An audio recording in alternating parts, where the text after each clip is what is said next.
ಕಾಣಿಸಲ್ಲ ಅಂದ್ರೆ ಏನು ಮಾಡೋಕ್ಕಾಗಲ್ಲ. ರೆಡಿನಾ ಎಲ್ಲರೂ? ಸರ್, ಈಗ ಸುಮಾರು ಒಂದು 25 ಜನ ಶಾಸಕರು 3-4 ಬಾರಿ ಶಾಸಕರಾಗಿರುವಂಥವ್ರು ವಾಪಸ್ ಡೆಲ್ಲಿಗೆ ಹೋಗಿದ್ದಾರೆ. ಈಗಾಗಲೇ ಅನೇಕ ಸಂದರ್ಭಗಳಲ್ಲಿ ನೀವು ಕೂಡ ಹೇಳಿದ್ದೀರಾ, ಕೇಳೋದ್ರಲ್ಲಿ ತಪ್ಪಿಲ್ಲ ಅಂತ. So one more team of ಶಾಸಕರು ಇಲ್ಲ, ಈಗ ಅದನ್ನೇ ನಾನು ರಿಪೀಟ್ ಮಾಡಬೇಕು. ಒನ್ ಮೋರ್ ಟೈಮ್ ಅಂದರೆ ಅವರು ಶಾಸಕರು 2 ಬಾರಿ 3 ಬಾರಿ ಶಾಸಕರಾಗಿದ್ದಾರೆ.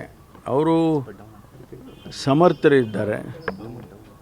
ಯಾವುದೇ ಸಚಿವ ಸ್ಥಾನವನ್ನು ಕೊಟ್ಟರೆ ನಿಭಾಯಿಸ್ತಕ್ಕಂಥ ಅನುಭವ 3 ಬಾರಿ ಆದಂಥ ಶಾಸಕರಿಗೆ ಅಥವಾ 2 ಬಾರಿ ಆದಂಥ ಶಾಸಕರಿಗೆ ಆಗಿರುತ್ತೆ. ಆದ್ದರಿಂದ ಅವ್ರು ಕೇಳೋದ್ರಲ್ಲಿ ಯಾವುದೇ ತಪ್ಪಿಲ್ಲ.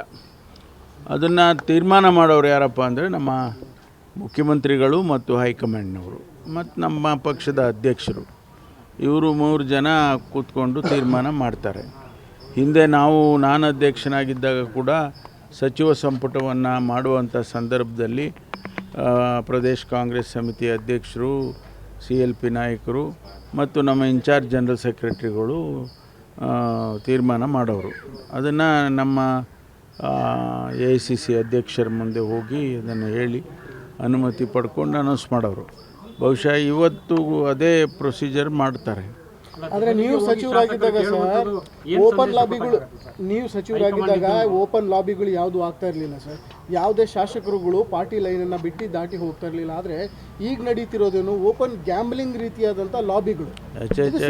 ಗ್ಯಾಂಬ್ಲಿಂಗ್ ಅಂತ ಅಲ್ಲ, ಅವ್ರು ಕೇಳೋದನ್ನು ಓಪನ್ ಆಗಿ ಕೇಳಿರ್ಬೋದು. ಅದನ್ನು ಗ್ಯಾಂಬ್ಲಿಂಗ್ ಅಂತ ಕರೆದ್ರೆ ಸರಿ ಇಲ್ಲ. ಗ್ಯಾಂಬ್ಲಿಂಗ್ ಅಂತಲ್ಲ ಅದು. ಅವರು ಅರ್ಹತೆ ಇದೆ ಕೊಡಿ ನಮಗೂ ಅಂತ ಕೇಳೋದ್ರಲ್ಲಿ ತಪ್ಪೇ ಇಲ್ವೇ ಇಲ್ಲ ಅಂತ ನಾನು ಮತ್ತೊಂದು ಸರಿ ಹೇಳ್ತೇನೆ. ಸರ್, ಮತ್ತೊಂದು ಆಯಾಮದಲ್ಲಿ ನೋಡಿದ್ರೆ ಕೊಟ್ಟಂಥ ಸಚಿವರಿಗೆ ಅವಕಾಶಗಳನ್ನು ಕೊಡ್ತಾ ಇದ್ದೀರಾ, ಹೊಸಬರಿಗೆ ಅವಕಾಶ ಕೊಡಿ ಅನ್ನೋ ಒಂದು ಮಾತನ್ನು ಅವರು ಈಗಾಗಲೇ ತಿಳಿಸಿರುವಂಥದ್ದು ಅಲ್ಲ. ಅವ್ರು ಹೇಳೋದು ಸರಿ ಇದೆ.